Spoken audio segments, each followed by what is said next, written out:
Thank you, Mr. Chairman. Are all the witnesses aware of the fact that when Justice Roberts declined the invitation of Chairman Durbin, that his letter was signed by the entire court? Are all of you aware of that? Mr. Fogel, do you think that was a wise decision? Thank you, Senator. I think I said in my statement that I respect it. I think it was sincere. I think the problem, and I think it's significant, and I will grant that it was signed by all 9 of the justices. That's my point. Yeah, but I just want people to understand that the court as a whole has a Right. problem with this, whether they're right or wrong. I don't, that's. I guess. I'm sorry, Senator. I just wanted to say Sure. one other thing, if it's all right. Sure. I think it's significant that they all signed it. I think it doesn't suggest that that's all that all of them would do. It's a point about which they all reached consensus. I sort of, like you and Mr. Payne mentioned something sort of struck a nerve with me. I'm not into micromanaging the court, Judge McCasey, but when you look at what other branches do versus the court, Mr. Payne, you say it's pretty obvious they have a sort of a lower threshold, right? That's correct. Okay.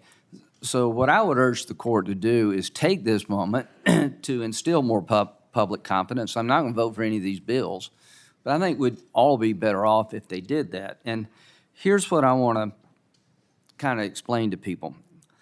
In 1998, Justice Ginsburg donated a signed copy of her decision in VMI case where you had to admit women to a state school.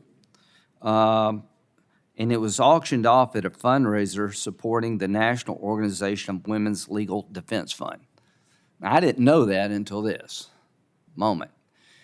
Do you all agree that if Judge Alito signed the Dobbs decision and gave it to the Susan B. Anthony pro-life organization to raise money, all hell would break loose in this country? Do you agree with that, Ms. Forrest? So would I agree that if there was a sale of if opinion Judge as a fundraiser? Alito signed the Dobbs decision, autographs it, gave it to the SBA group to raise money, it'd be all hell would break loose. Oh, yes, and I certainly would agree that would be a problem. And in fact, I think that's one of the reasons that Congress needs to play an active role today. Why didn't all hell break loose in 1998? I'm not sure what the reaction was. Well, when Justice Ginsburg Yeah. signed a copy of the VMI decision for the National Organization of Women's Legal Defense Fund. Well, I think we all know the answer to that. Justice Ginsburg, one of the greatest people to serve on the court, received an award from the National Democratic Women's Club.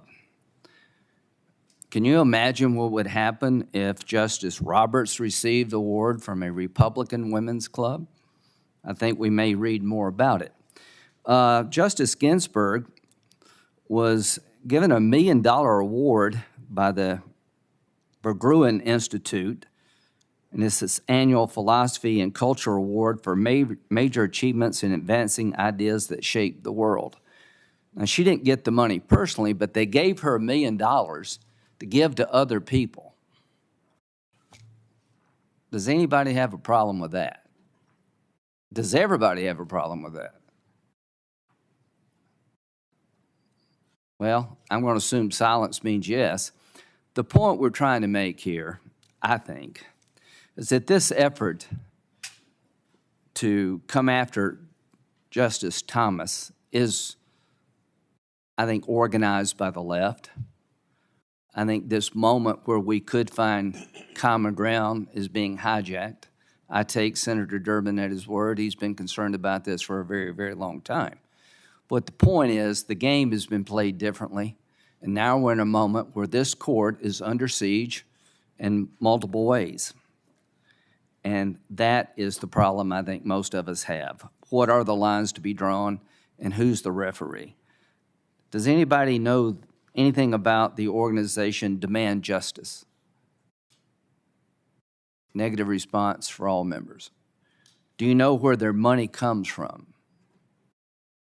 Negative response by all members. Are you aware that they spent over $1 million in ads pressuring Justice Breyer to resign. Nobody knew that, right? So if you're worried about dark money, I think that's a legitimate thing to be worried about. Let's worry about it across the board.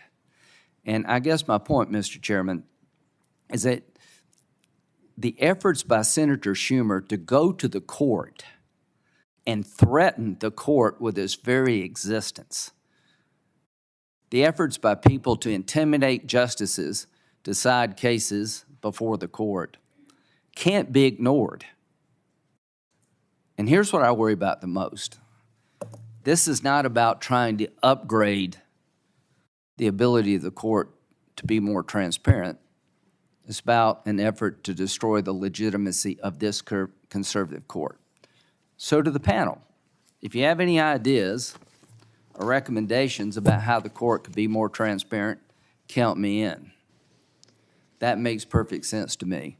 But when you look at the history of the way things have happened with the court, when a liberal justice does something, the reaction in the American media is completely different. The New York Times article about George Mason admitted a lot of other schools who did the exact same thing. And I would say to Justice Alito, don't sign a copy of the Dobbs decision and give it to the SBA to raise money. You would not receive the same treatment if you did what Justice Ginsburg did. Thank you, Senator Graham. Senator Whitehouse.